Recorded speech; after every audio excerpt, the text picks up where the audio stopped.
In the vast emptiness of space, where civilizations rise and fall like distant stars, there exists a truth that even the most powerful beings struggle to understand. Sometimes the smallest voice carries the greatest weight. Emperor Zethkaler had conquered 17 galaxies, enslaved countless species, and built his throne upon the bones of those who dared oppose him. His crimson eyes had witnessed the birth and death of sons, and his iron fist had crushed rebellions that spanned centuries. Yet on this day, as he stood before a single human child in the cold metallic chamber of his flagship, he would discover that all his power meant nothing against one simple word. The child's name was Maya, and she was 7 years old. She had watched her parents die. She had seen her world burn. She had endured months of captivity alongside 5,730 other human children, all destined for execution as a warning to the scattered remnants of humanity. But Maya possessed something the Emperor had never encountered in all his millennia of conquest, an unbreakable spirit that refused to bow, even in the face of absolute darkness. What happens when an unstoppable force meets an immovable object? What occurs when ultimate power confronts absolute innocence? And what single word could possibly shake the foundation of an empire that has stood for 10,000 years? The answer would change everything. The screaming had stopped 3 hours ago, and that worried Captain Elena Rodriguez more than all the chaos that had come before.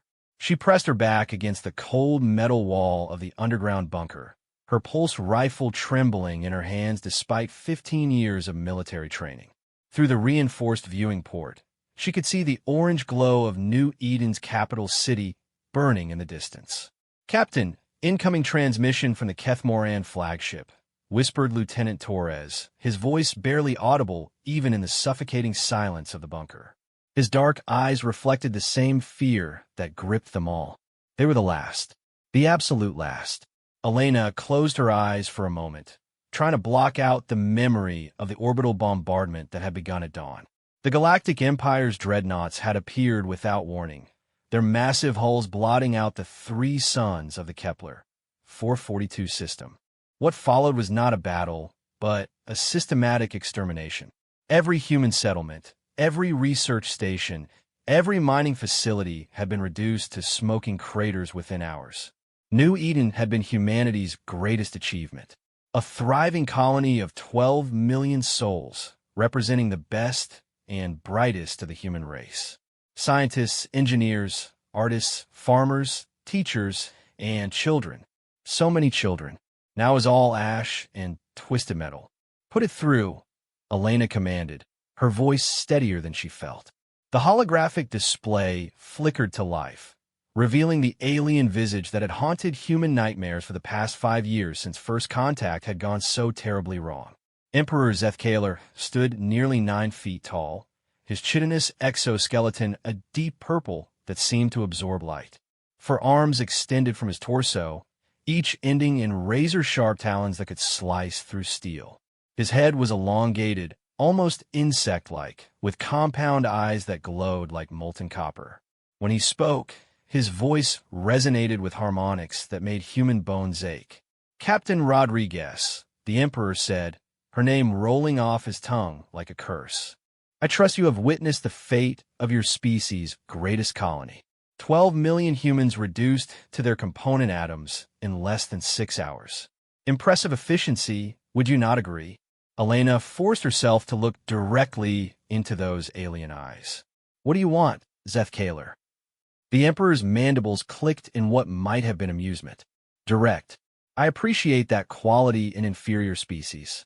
I want you to transmit a message to every remaining human settlement in this galaxy. Tell them what you have seen here today. Tell them that this is the price of resistance. And if I refuse, then you will join your fellow colonists in death, and I will simply find another messenger. Your choice is not whether the message will be sent, Captain.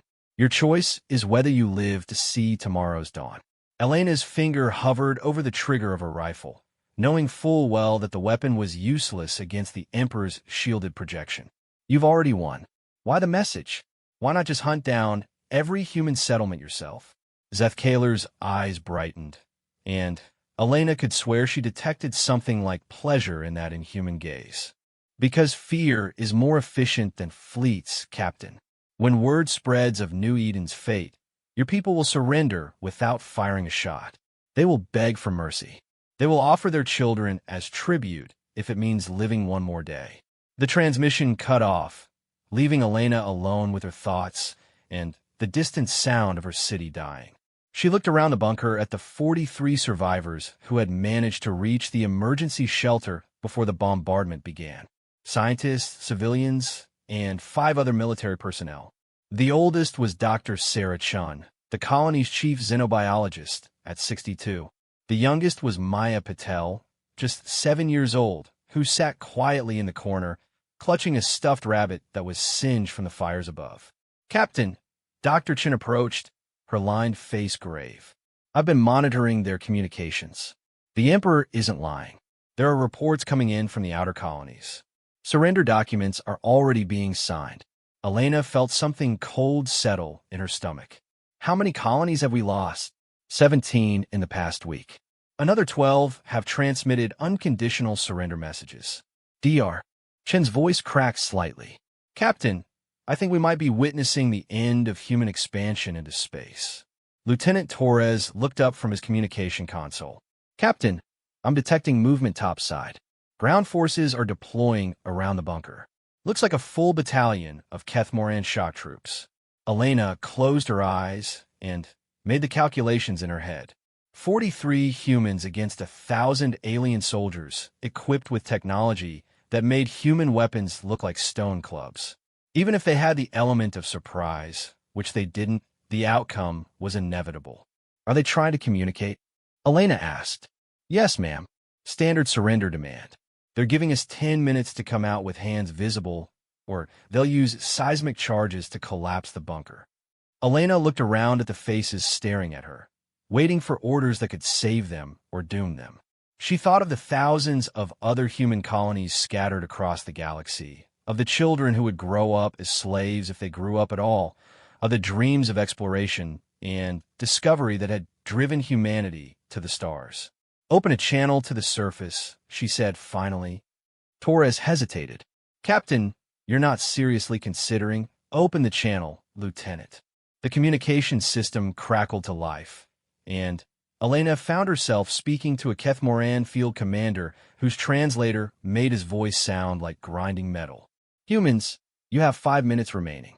Emerge now or face termination. This is Captain Elena Rodriguez, commanding officer of New Eden's Emergency Bunker 77 Alpha. We need more time." "Time for what purpose?" Elena glanced at Maya, who was watching the conversation with wide, dark eyes that seemed far too old for her young face. "We have children here, non-combatants.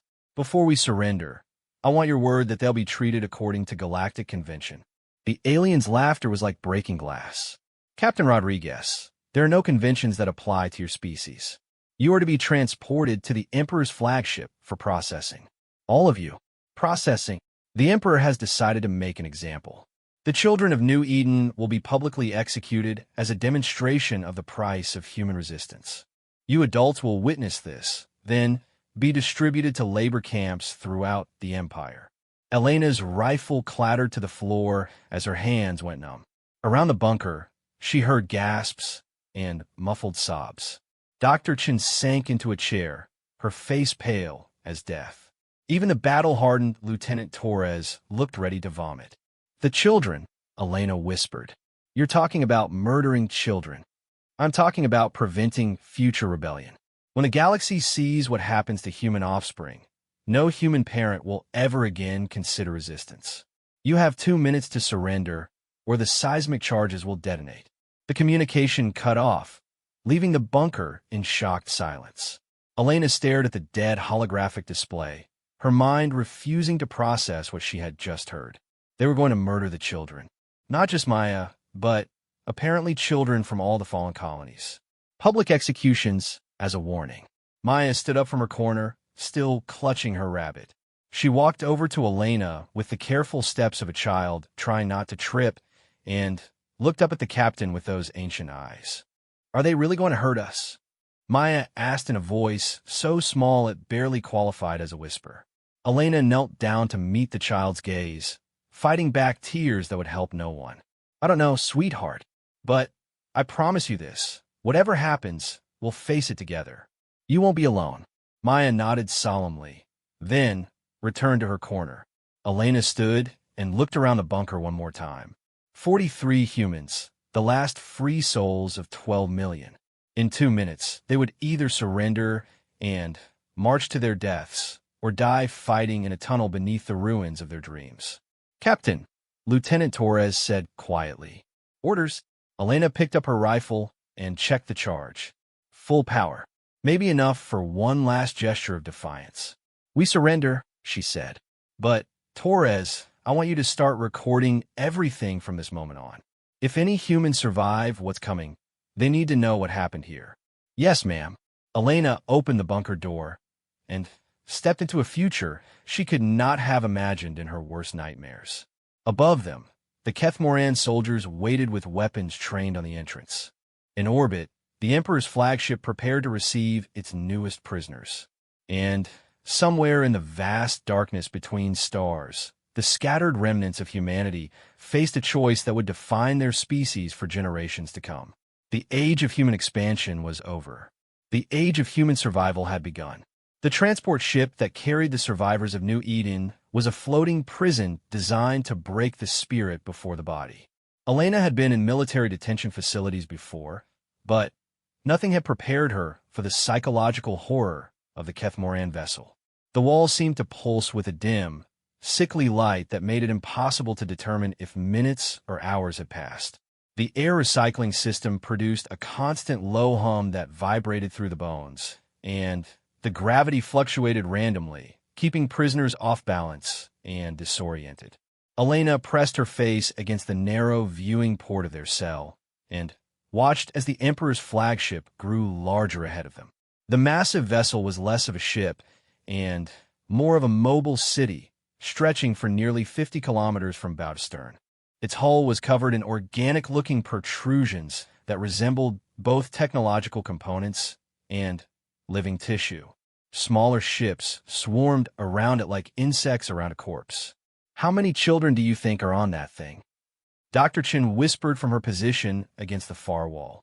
The xenobiologist had aged a decade in the 3 days since their capture, her silver hair now completely white and her hands shaking with a tremor that wouldn't stop.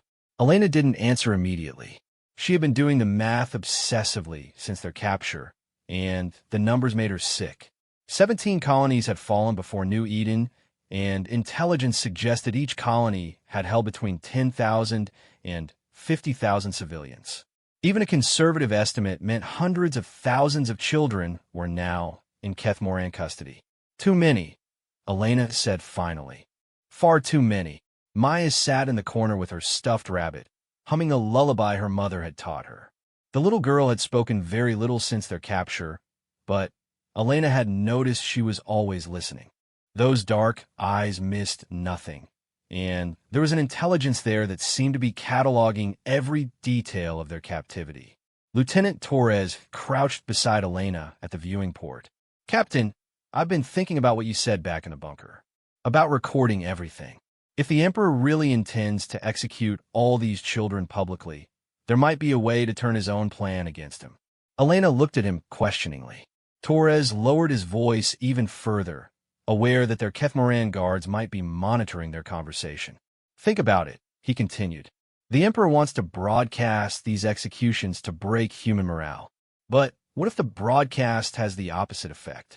What if seeing children murdered in cold blood doesn't break human spirit, but ignites it? You're talking about turning a massacre into a rallying cry, Elena said slowly.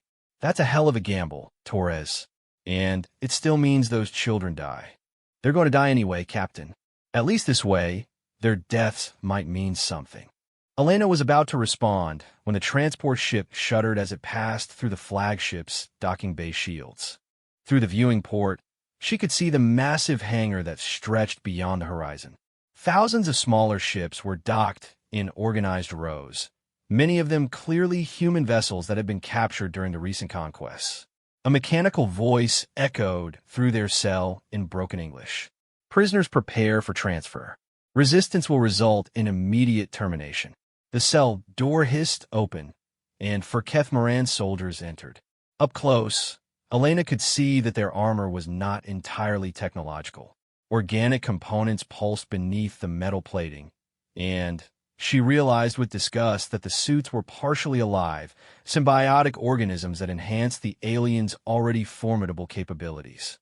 Move, the lead soldier commanded in accented English. Emperor wishes to inspect new acquisitions. They were herded through corridors that seemed designed to intimidate. The walls were lined with what Elena first mistook for decorative elements, but gradually realized were trophies. Weapons, armor pieces, and cultural artifacts from dozens of conquered species. She spotted what looked like human military medals mounted between alien skulls and felt her stomach turn. Maya stayed close to Elena's side, her small hand gripping the captain's uniform. The little girl's eyes darted constantly, taking in every detail of their surroundings. Elena wondered what thoughts were going through that young mind, what conclusions a 7-year-old could draw from this chamber of horrors. They entered a vast hall that must have been designed for ceremonies or public gatherings.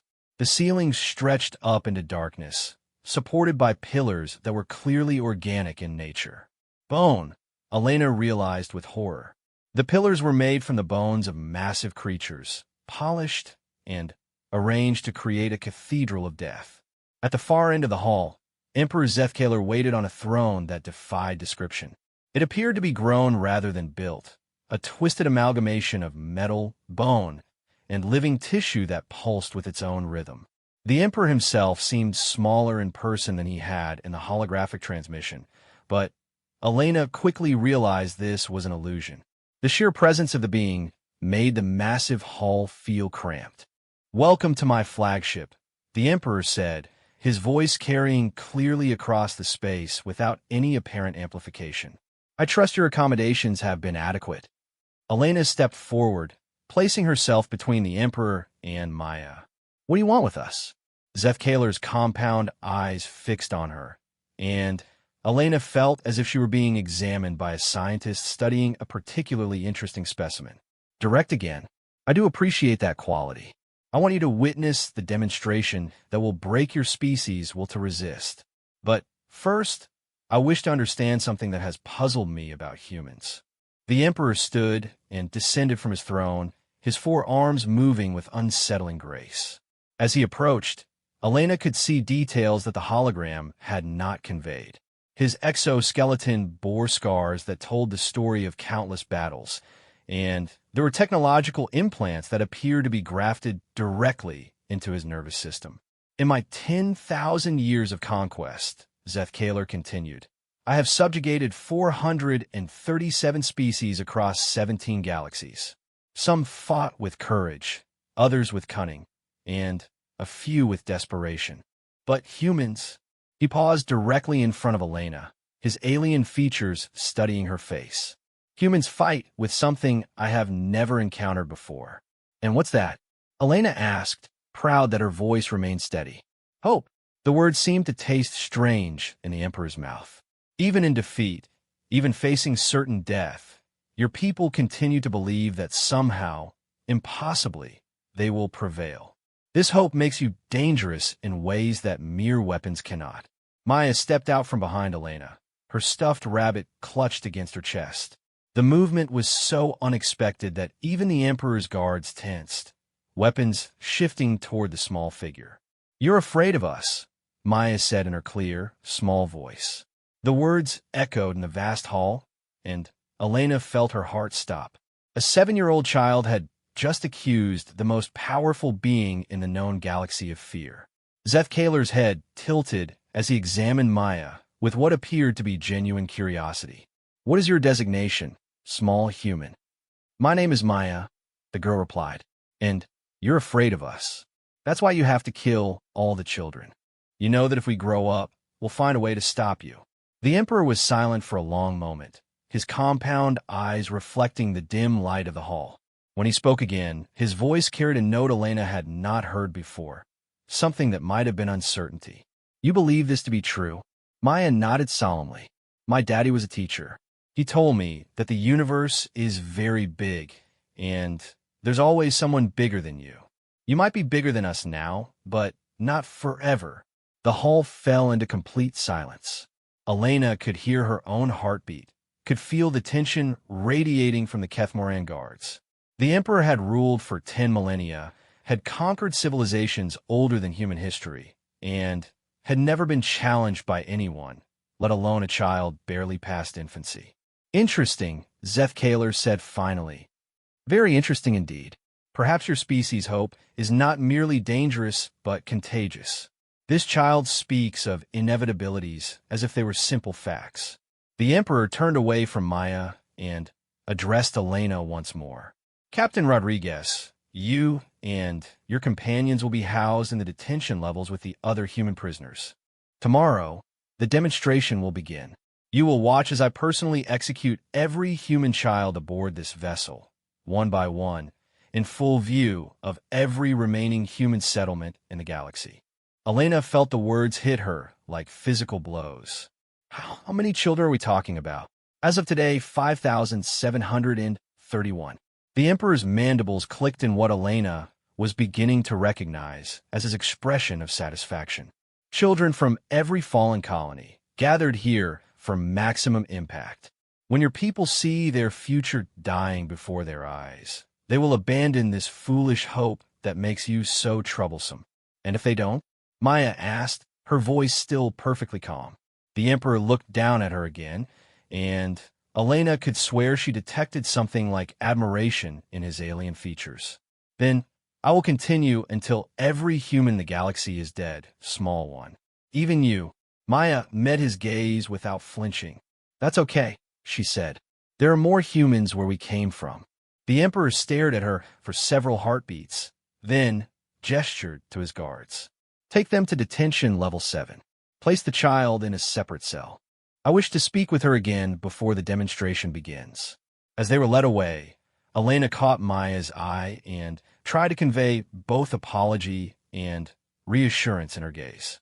The little girl smiled back, an expression of such pure confidence that Elena felt her own hope flicker back to life despite everything. In orbit around the ruined world of New Eden, the Emperor's flagship continued its slow rotation, preparing for a broadcast that would either break humanity's spirit or forge it into something harder than any metal. And in the detention levels of that massive vessel, over 5,000 human children waited for a dawn that might never come, while one 7-year-old girl hummed a lullaby and planned for a future that existed only in her imagination. The execution chamber had been designed to maximize psychological impact. Elena realized this the moment the guards escorted her and the other New Eden survivors into the viewing gallery. The space was enormous, easily capable of holding 10,000 spectators, but arranged so that every seat had a perfect view of the platform at the center. Holographic projectors lined the walls, ensuring that the demonstration would be broadcast simultaneously to every human settlement remaining in the galaxy. Elena counted 47 other adult human prisoners in the gallery, survivors from the various fallen colonies. Their faces told the same story of grief, rage, and helpless desperation that she felt burning in her own chest. They had been forced to watch as their children were separated from them over the past week, taken to holding cells deep within the ship where their cries could not be heard. Dr. Chun sat beside Elena, her hands clasped so tightly in her lap that her knuckles had turned white. I keep thinking there has to be something we can do, she whispered. Some way to stop this. There is, Elena replied quietly. We can remember. We can survive this. And we can make sure the galaxy knows what happened here. Lieutenant Torres leaned forward from the seat behind them. Captain, I've been observing the guard rotations and security protocols. If we could coordinate with the other prisoners, create enough of a distraction, and accomplish what? Elena interrupted. Get ourselves killed while the children still die? No, Torres. Whatever happens here, some of us need to survive to tell the story. The conversation died as Emperor Zethkaler entered the chamber, flanked by his personal guard. The alien ruler had dressed for the occasion in ceremonial armor that incorporated elements from dozens of conquered civilizations. Elena spotted what appeared to be human military insignia worked into the chest plate, and she felt bile rise in her throat. The Emperor took his position on a raised platform that overlooked the execution stage. When he spoke, his voice was amplified throughout the chamber and, presumably, to every human settlement watching the broadcast. "People of the galaxy," he began, his words carrying across space to colonies already cowering in surrender. "Today you will witness the price of resistance to the Galactic Empire. These human children represent the future of their species, a future that ends today." A side door opened, and Elena's heart shattered as the first group of children was led onto the platform. 25 boys and girls, ranging in age from perhaps 4 to 12 years old. They had been cleaned and dressed in simple white garments, like sacrificial offerings from an ancient and terrible religion. Elena frantically scanned the group for Maya, but didn't see her. The little girl must still be in a separate cell, as the Emperor had ordered. Elena didn't know whether to be relieved or terrified by this fact. The children seemed remarkably calm as they were positioned in a line across the platform. Elena could see that many had been crying, but they stood with a dignity that broke her heart. Some held hands with the children beside them. Others stared out at the viewing gallery, as if trying to memorize the faces of the adults who might remember them. Emperor Zethkaler descended to the platform, a weapon in his primary right hand that Elena didn't recognize. It appeared to be both technological and organic, pulsing with energy that cast shifting shadows across the chamber. "The first to die," the Emperor announced, "is Jonathan Chun, age 6, son of Dr. Michael Chun, former director of agricultural research on the colony of Haven Prime." Elena heard a strangled cry from somewhere in the viewing gallery and realized it must be the child's father. Jonathan was a small boy with dark hair and serious eyes that seemed too large for his face. He stepped forward when his name was called, his small hands clenched at his sides. "Any final words, young human?" the Emperor asked, his voice carrying a mock courtesy that made the question obscene. Jonathan looked up at the towering alien form, then out at the viewing gallery. When he spoke, his voice was clear and strong despite his obvious terror. "My dad told me that stars are born in the dark places between other stars. He said humans are like that too. We grow strongest when things are darkest." The boy's voice wavered, but didn't break. "I hope I make him proud." The Emperor raised his weapon, and Elena closed her eyes, unable to watch. But the expected sound of energy discharge didn't come. Instead, she heard the Emperor's voice, speaking more quietly than before. "Interesting. Tell me, child, do you believe your people will triumph over the Empire?" Jonathan nodded firmly. "Yes. Maybe not today, maybe not for a long time. But yes, even though you are about to die, especially because I'm about to die." Jonathan's voice grew stronger, more confident. "You wouldn't have to kill us if you weren't afraid of what we might become." Elena opened her eyes in time to see the Emperor studying the boy with what appeared to be genuine fascination. The weapon in his hand had lowered slightly, though it remained trained on its target. "You speak like the small female who challenged me yesterday. Where does this confidence originate in your species?" "I don't know," Jonathan admitted, "but my dad says it's what makes us human." The weapon discharged with a sound like tearing silk, and Jonathan Chun ceased to exist. The other children on the platform didn't scream or cry out. They simply moved closer together, their small faces set with a determination that should have been impossible at their age. Elena forced herself to watch as the Emperor moved to the next child, a girl of perhaps 8 with blonde hair and freckles across her nose. The pattern repeated, the formal announcement, the invitation for last words, the brief philosophical exchange, and then death. But each child, without exception, expressed the same unshakable belief in humanity's eventual victory. By the time the 10th child had been executed, Elena began to notice changes in the Emperor's behavior. His movements were becoming less fluid, his questions more probing. The weapon discharges came after longer pauses, as if he were struggling with some internal conflict. The 20th child was a boy named Marcus, who couldn't have been more than 5 years old. When asked for his final words, he looked directly at the holographic projectors and spoke to the galaxy beyond. "Mommy, Daddy, if you're watching, I love you. And don't be sad, because Maya says we're going to win. She knows things." Elena felt her blood freeze. Maya had spoken to these children, had somehow communicated with them despite being held separately. But what could a 7-year-old possibly know that would give her such confidence? The Emperor's head snapped toward the viewing gallery, his compound eyes scanning the faces of the adult prisoners. "Where's the child called Maya?" Elena forced her expression to remain neutral, even as her heart raced. "I don't know. Your guards separated her from us days ago." "Bring her," the Emperor commanded to one of his guards. Now, as they waited, the Emperor continued with the executions, but Elena could see that something had fundamentally changed. His questions to the children became more intense, more searching. He seemed to be looking for something in their answers, some key to understanding the source of their impossible hope. The 25th child had just died when the chamber doors opened again. Maya walked in flanked by 2 guards, but Elena was shocked to see that she didn't appear to be restrained. The little girl moved with purpose across the vast floor, her stuffed rabbit tucked under one arm, approaching the platform as if she owned it. When she reached the Emperor's side, Maya looked up at him without fear. "You wanted to see me?"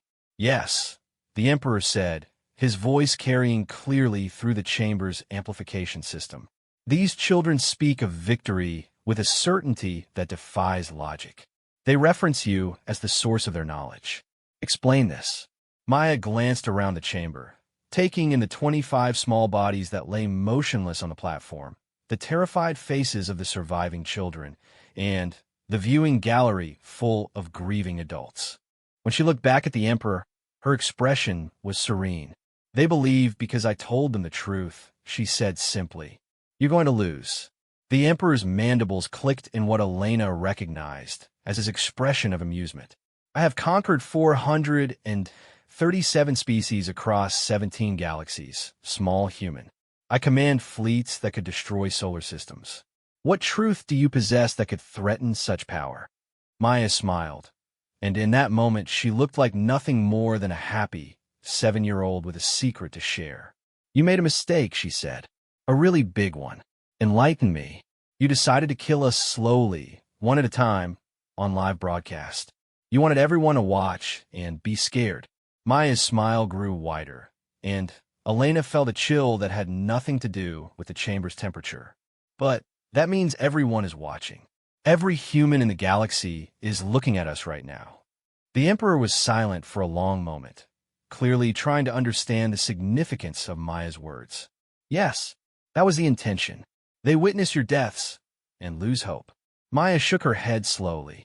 "No, they see children being brave. They see kids facing the most powerful thing in the universe and not backing down. They see 25 little boys and girls who believed so much in humanity's future that they smiled when they died." Elena felt the truth of Maya's words hit her like a physical force. Around the galaxy, on every human world that still existed, parents were watching their own children being murdered. But they weren't seeing victims. They were seeing heroes.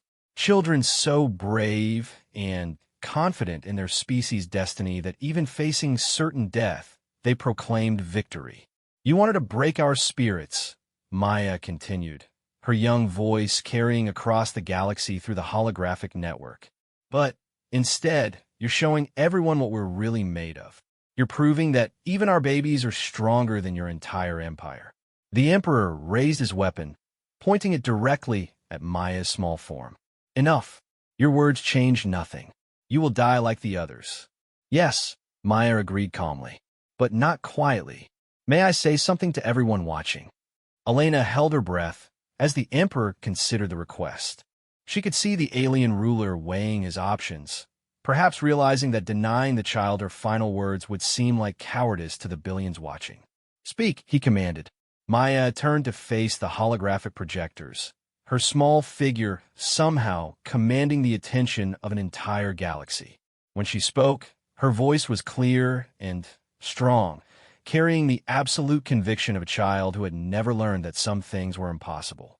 Hi, everyone. My name is Maya, and I'm 7 years old. The Emperor is about to kill me, just like he killed my friends. But I want you all to remember something important. She paused, and in that silence, Elena imagined the billions of humans hanging on every word. We're going to win. Not today, maybe not for a long time, but we're going to win. And when we do, remember us. Remember that human children looked the scariest monster in the universe in the eye and weren't afraid. Maya turned back to face the Emperor, who stood frozen with his weapon trained on her small form. Okay, she said pleasantly. I'm ready now. But for the first time in 10,000 years of conquest, Emperor Zethkaler hesitated. The hesitation lasted only seconds, but Elena could see its effect ripple through the chamber like a stone thrown into still water. The Kethmaran guards shifted uncomfortably, their weapons lowering almost imperceptibly. In the viewing gallery, the human prisoners leaned forward as if sensing some fundamental change in the dynamic between the 7-year-old girl and the most powerful being in the known galaxy. Emperor Zethkaler stared down at Maya, his weapon still trained on her small form but trembling slightly in his primary hand. For 10,000 years, he had never hesitated before a killing stroke. For 10 millennia, he had ended lives with the casual efficiency of a natural disaster. But something in this child's absolute certainty had introduced a crack in his certainty. You are not afraid, he said, and it was not a question, but an observation that seemed to trouble him deeply.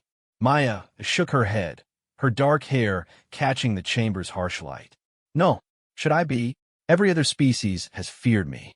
Every warrior, every leader, every child I have faced in 10,000 years has known terror in their final moments.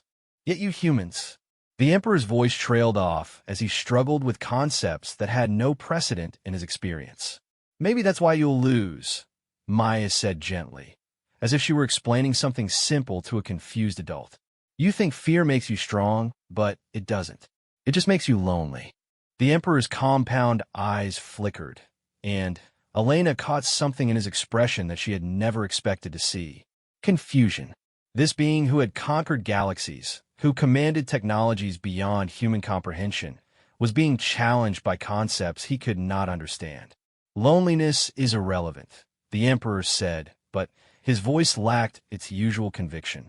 Power is the only constant in the universe. The strong dominate the weak. This is the natural order. Maya tilted her head, studying him with the same intensity that he had been using to examine her. Is that why you're here? Is that why you came to kill us yourself, instead of letting your soldiers do it? Elena felt her breath catch. The child had identified something that Elena herself had been wondering about. Why would the Emperor of the Galaxy personally oversee the execution of human children? Why not delegate such a task to subordinates? I am here to ensure the demonstration has maximum impact, Zethkaler replied, but even as he spoke the words, they sounded hollow. No, Maya said with the matter-of-fact certainty that only children possess. You're here because you don't understand us. We confuse you, and that scares you. The weapon in the Emperor's hand wavered visibly now. Around the chamber, Elena could see the Kethmaran guards exchanging glances, their discipline beginning to crack as they witnessed their supposedly infallible leader engaged in philosophical debate with a human child. I do not experience fear, the Emperor stated, but his voice had lost its commanding resonance. Maya stepped closer to him, moving well within the range of his weapon. The guards tensed, but made no move to stop her. Everyone gets scared sometimes. Even emperors. Even monsters. I'm not a monster, Zethkaler said, and Elena was shocked to hear what sounded like genuine pain in his voice. Then, why do you do monster things? The question hung in the air like a challenge to the natural order of the universe. Elena could see that the Emperor was struggling with something far more fundamental than military strategy or political calculation. This 7-year-old had somehow struck at the core of his identity, forcing him to confront questions he had spent 10 millennia avoiding. I do what is necessary to maintain order. Chaos must be prevented. The weak must be controlled to prevent their suffering. Maya looked around the chamber, taking in the 25 small bodies that lay on the platform, the terrified faces of the surviving children, the grieving adults in the viewing gallery. Is this preventing suffering?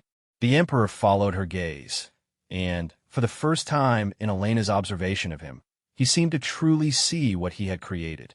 The silence stretched longer, and Elena began to wonder if something unprecedented was happening. Was the ruler of the galaxy actually questioning his actions? These deaths serve a greater purpose, the Emperor said finally, but his words lacked conviction. They prevent larger conflicts, save more lives in the aggregate. Do they? Maya asked. Or do they just make you feel safer? Elena watched in fascination as the most powerful being in the galaxy struggled with a question posed by a child who barely reached his knee. The Emperor's 4 arms moved restlessly, his weapon shifting from target to target, as if seeking something solid to focus on. You speak of concepts you cannot understand, small human. The responsibility of ruling galaxies requires decisions that... He paused, searching for words that had never failed him before. My daddy was a teacher, Maya said, apparently changing the subject. He taught kids who were different from each other. Some were smart at math, some were good at reading, some were artistic. But you know what he said was the most important thing? The Emperor stared down at her, clearly off balance from the conversational shift. What? He said the most important thing was to help them become the best version of themselves, not to make them all the same. Maya's voice took on the cadence of a child reciting a lesson she had learned by heart. He said that when you try to control people instead of helping them grow, you don't get order. You just get fear, and fear makes everyone smaller. Elena felt tears streaming down her face as she listened to Maya quote her father, using his wisdom to challenge an emperor. Around the viewing gallery, other adults were crying openly, and Elena realized that the child was not just speaking to Zeth Kaler, but to the entire galaxy watching the broadcast. Your father was a fool, the Emperor said, but the words carried no real heat.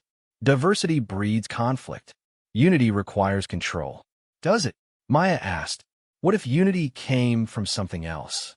What if it came from people choosing to work together instead of being forced to? The Emperor was silent for a long moment, his weapon finally lowering to point at the floor. Such unity is impossible. Sentient beings are inherently selfish, violent, chaotic. Only superior force can create lasting peace. Maya shook her head sadly. That's not peace. That's just everybody being too scared to fight back. Real peace is when people don't want to fight anymore. And you believe this is achievable? I know it is, Maya said with absolute confidence. Because I've seen it. Where? Maya smiled, and Elena felt her heart break at the pure joy in that expression. In my family, in my school, in my colony before you came. People taking care of each other not because they had to, but because they wanted to. People working together to build something beautiful. The Emperor's compound eyes focused on her with laser intensity. And your colony fell to my forces in ours. Your people died in the millions. Where was your unity then? Maya's smile never wavered. It's right here, she said, gesturing to the viewing gallery. Look at them. Look at the people watching around the galaxy. You killed our bodies, but you made our spirits stronger. You tried to break us apart, but you brought us together. Elena followed Maya's gesture and, suddenly, understood what the child was seeing.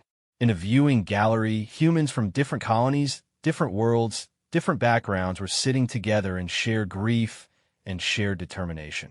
The broadcast was carrying that same energy to every human settlement in the galaxy. Zeth Kaler had intended to create terror, but instead he had created unity. You want to know the difference between us and everyone else you've conquered? Maya continued. We don't fight because we're strong. We fight because we love each other. And love is stronger than fear, stronger than weapons, stronger than empires. The Emperor took a step backward, his weapon dropping further. Love is weakness.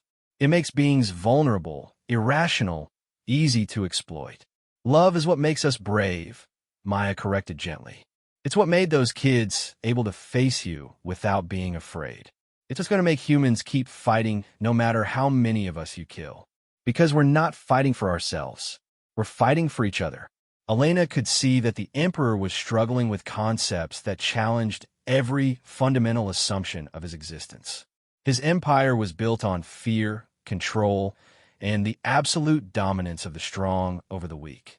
But here was a child explaining a different way of seeing the universe, one where strength came from connection rather than isolation. Even if such unity were possible, the Emperor said slowly, it would still be inferior to organized control. Love is temporary, emotional, unreliable. Fear is constant. Maya nodded, as if she had expected this response. You're right about one thing. Love is temporary. It ends. Elena felt her heart sink, wondering if the child was about to concede the Emperor's point. It ends when the people you love die, Maya continued.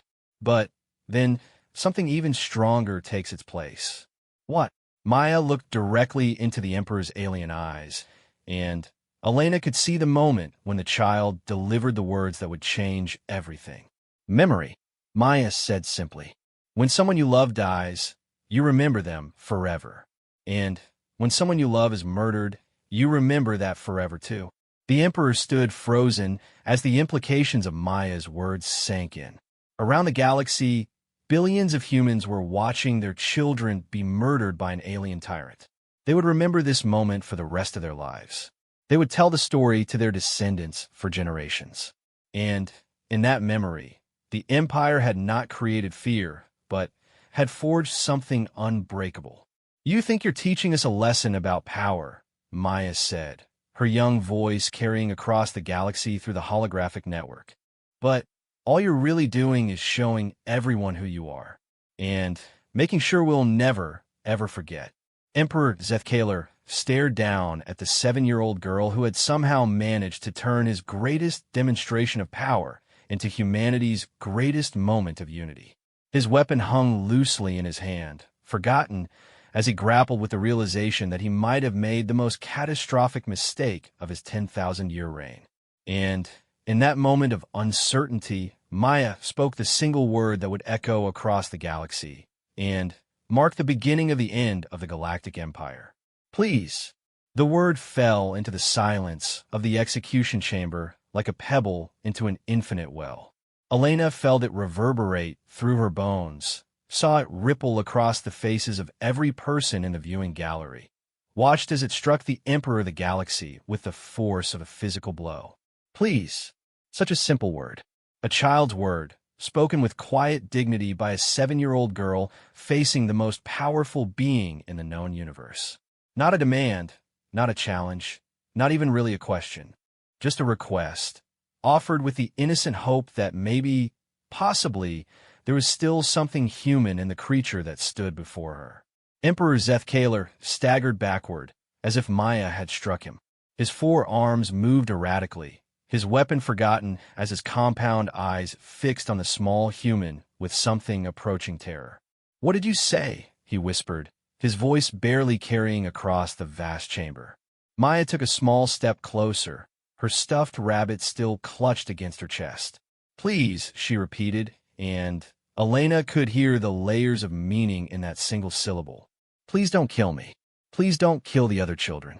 Please remember what it felt like to have mercy. Please find the part of yourself that isn't a monster." The Emperor's mandibles clicked rapidly, a sound that Elena had learned to associate with extreme agitation. Around the chamber, the Kethmoran guards lowered their weapons entirely, their attention focused on their leader's unprecedented display of uncertainty. "No," the Emperor said, but the word came out broken, desperate. "No, you will not. I'm not. This is a demonstration of power, not." Maya reached out with her free hand, extending it toward the towering alien figure. "Please," she said a third time, and in that word Elena heard every parent who had ever comforted a frightened child, every teacher who had shown patience with a struggling student, every human who had chosen kindness when they could have chosen cruelty. The Emperor stared at Maya's outstretched hand as if it were a weapon more dangerous than any technology in his vast arsenal. "I have conquered galaxies," he said, his voice barely above a whisper. "I have ended civilizations that span millennia." "I do not. I cannot." "I know," Maya said gently. "But you could choose to stop." Elena watched in amazement as the most feared being in the galaxy began to tremble.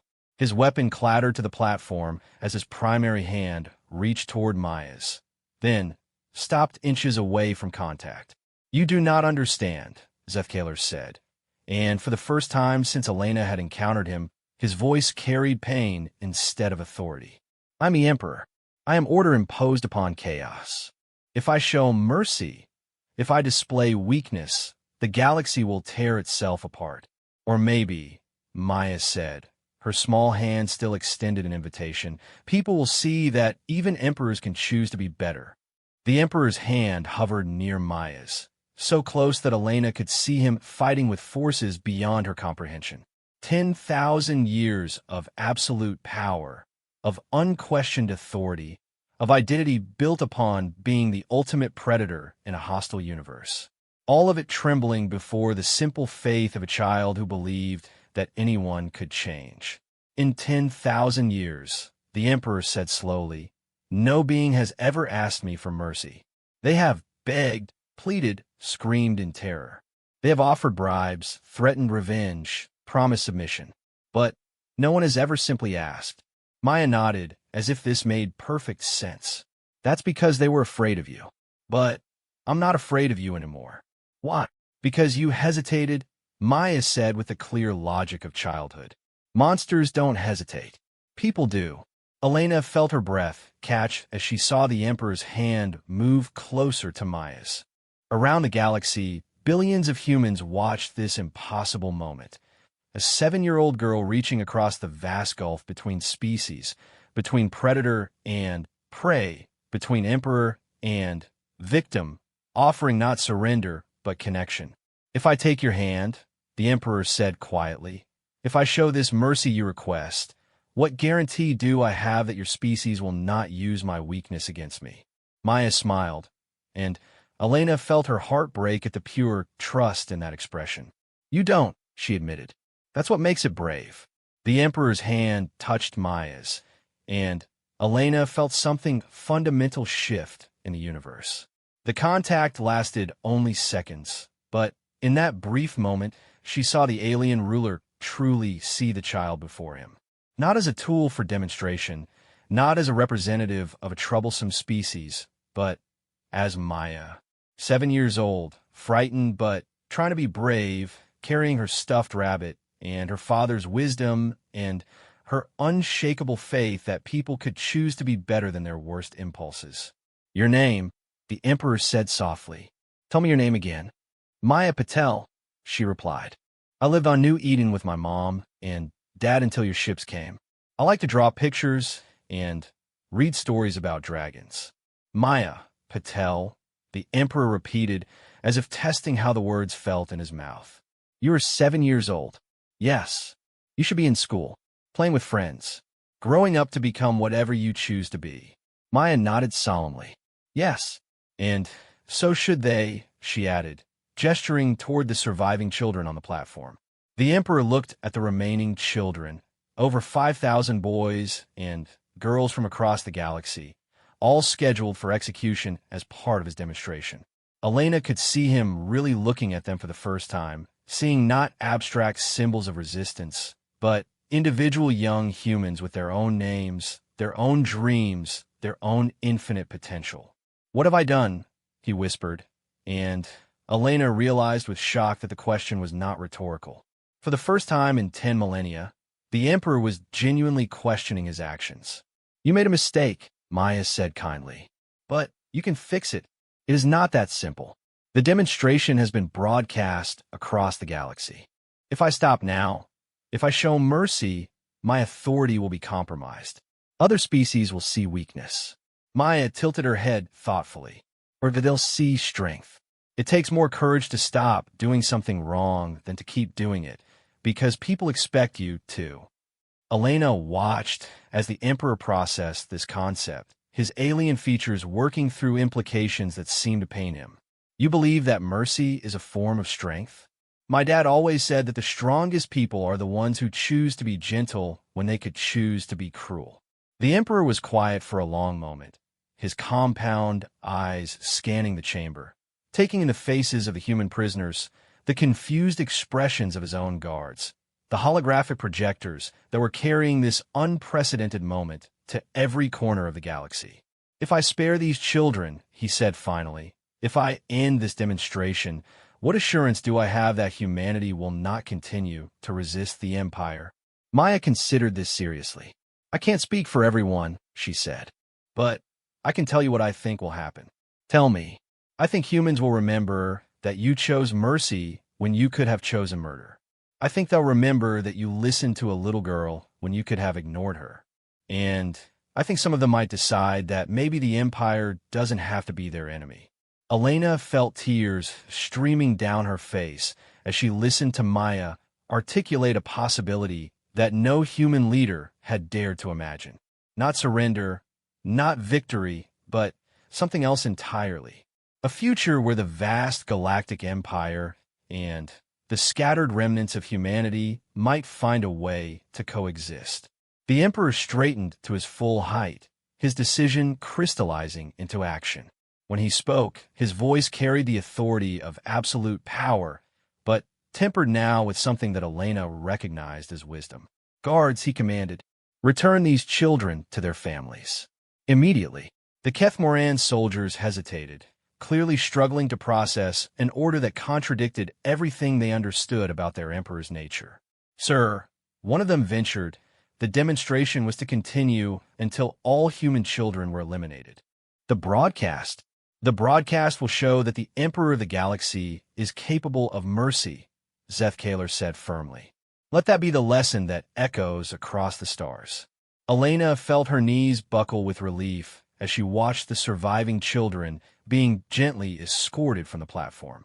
Around the viewing gallery, human prisoners were sobbing openly, reaching out to embrace children they thought they would never see again. The Emperor turned back to Maya, who stood watching the reunions with obvious joy. You have taught me something today, Maya Patel. Something I had forgotten in 10,000 years of rule. What's that?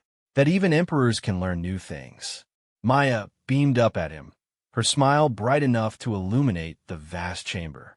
Does this mean you're not going to be a monster anymore? The Emperor considered the question with the same seriousness he had once applied to matters of galactic conquest. I think, he said slowly, that I'm going to try very hard to remember what it feels like to choose mercy. As Elena embraced Maya for the first time since their capture, she felt something she had thought was lost forever. Hope. Not the desperate hope of the condemned, but the genuine hope of beings who had witnessed the impossible, the transformation of absolute power through the simple request of a child who believed that everyone deserved a chance to be better.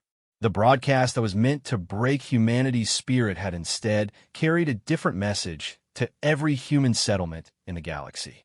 They had seen their children face death with courage. They had witnessed the power of mercy to change hearts that seemed made of stone. And they had learned that sometimes the smallest voice can speak the words that shake the foundations of empires. In the weeks that followed, as the Emperor began the long process of transforming his empire from one based on fear to one built on cooperation, Maya Patel would become a legend told in whispers across 1,000 worlds. The little girl who looked the galaxy's greatest monster in the eye and said please with such perfect faith that even an emperor remembered how to be human. And in the end, that single word changed everything.